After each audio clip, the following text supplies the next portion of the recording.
Let's go now to Australia's longest-serving Foreign Minister, Alexander Downer, who joins us live from Melbourne. Good to talk to you again, Alexander. You would have been watching events in South Korea today with some interest. It was a good thing to see President Xi and President Trump face-to-face. We got some readout of what's come from that meeting. What's your take on it? Yes, it's hard to know precisely what came from it, but clearly before the meeting a deal was done giving Americans some relief on China's rare earth policy. There's no doubt about that. There's some deal on fentanyl as well, and America won't go ahead with quite such vigorous tariffs on China.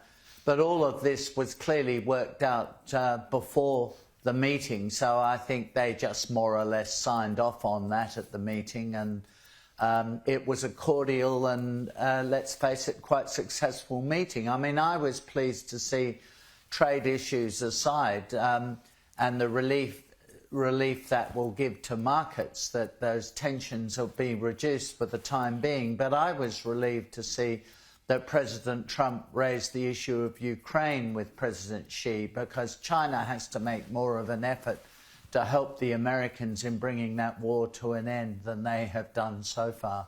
Indeed, and there's sort of an oblique reference to them cooperating further on that issue. We don't know any detail yet, as you say, but just to have China engaged in that topic at the moment is a step forward, surely.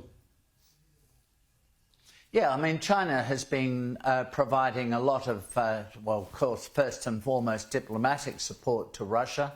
A diplomatic cover, if you like, for Russia. But China's indirectly been providing a lot of support to Russia. I mean, Russia, after all, wouldn't be able to finance the war if it wasn't for China buying so much oil from the Russians.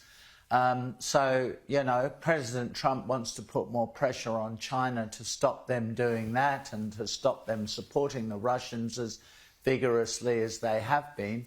And, you know, the Chinese take the high ground, but they've done nothing to try to bring the war to an end, or that burden would appear to fall entirely on President Trump's shoulders, a burden that he's quite happy to bear, apparently. Now, we talked about the outcomes from this summit being some relaxation of the tariffs with China, apparently an agreement to free up some of the supplies of critical minerals and rare earths.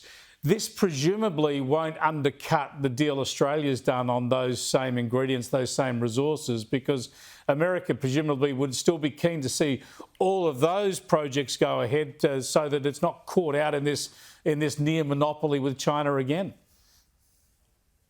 Yes, exactly. No, the Americans will remain as keen as they were a week or two ago when President Trump met our Prime Minister on making sure they get new sources of supply of rare earths and more secure supply chains than they have from China. I mean, they're too heavily dependent on China.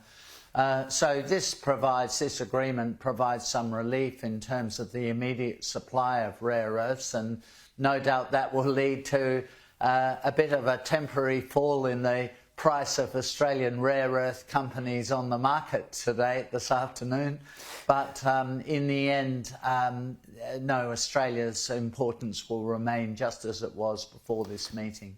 Now, what about the signs, the signals that you're reading then, just from the fact that Trump made this trip? He went to ASEAN, he went to APEC. American presidents haven't always turned up at these summits, so he's flattered Australia. He's certainly bonded strongly with the new Prime Minister in Japan. This sends a pretty strong signal, doesn't it, about American engagement in the East Asian region?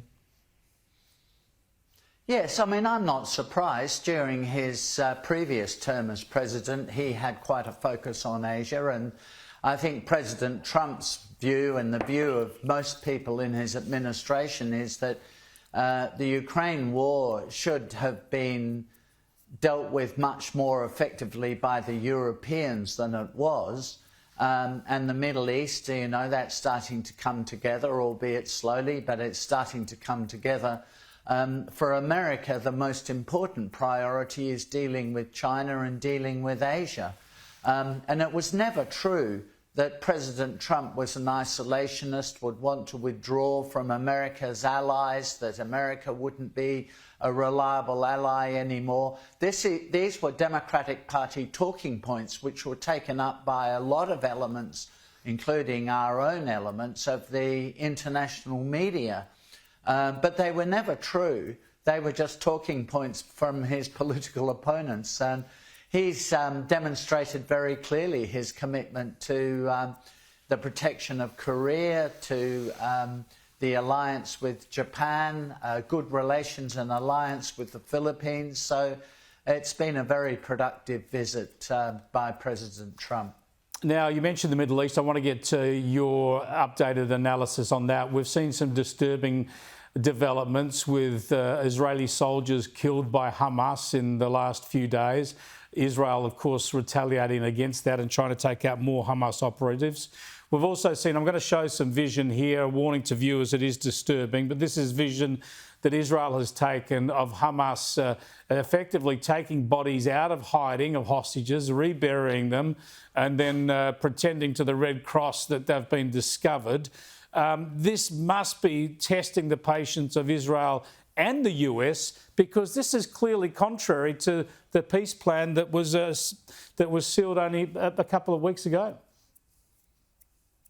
Well, just in case people in the media and maybe the left, the political left, didn't understand this, Hamas is a truly wicked organisation. And of course, you can't trust anything they say or do. But on this occasion, we have, if you like, on the side of the Americans and the Israelis, the Arabs, and not least people like the Saudis and the Qataris. And the Qatari Prime Minister has been, in the last 24 hours, very upbeat about how the peace process is going to unfold. I mean, sure, Hamas are still very active on the ground, and they're fighting with their rivals within Gaza. But the Qataris and the other Arabs seem very determined that they will be neutralised and they won't be able to run Gaza for much longer. And they seem very confident that that deal will be done. Let's wait and see. But, you know, given the history of what has happened in that part of the world, I'm quite optimistic that the Trump plan will slowly but surely come into being, and that we'll end up with quite a good peace settlement, with Gaza being administered presumably by technocrats directed by the Palestinian Authority out of Ramallah, but that will ease pressure on Israel. Thanks for talking to us again, Alexander. Appreciate it. Alexander Downer there, former Foreign Minister, speaking to us live from Melbourne.